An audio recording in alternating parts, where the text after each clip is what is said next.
Сәлем, сіздер кептірілген жемістің пайдасын білесіз бе?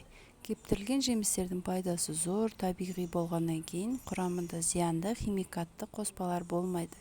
Кептірілген жемістер микроэлементтердің қайнар көзі. Кальций тырнақ, шашты берік қылып, терінің түсін реттейді. Ал магний қан қысымын қадағалап, калий болса жүрек тамырын жүйесінің жұмысына жауап берсе, натрий және темір қандағы гемоглобин мөлшерін реттеп, ағза мөлшерлерін ауамен қамтамасыз етеді. Ал пептин асқазан жұмысын жақсартады.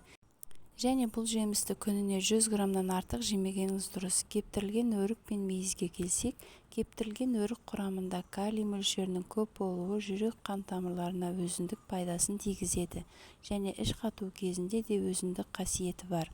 Ал мейізге келсек, жүрек жұмысын қалпына келтіреді, жүйке жүйесін тыныштандырып, күйзеліс пен ашуға бой алдырмауға көмектеседі.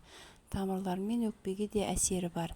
Қан аздығын реттейді, остеопороз ауруынан жазылуға көмектеседі. Сүйектерді қатайтады, тіс ауруын қоздыратын бактериялардың санын азайтып, ауыз қуысын емдейді. Өкпенің еркін тыныс алуына көмегі зор.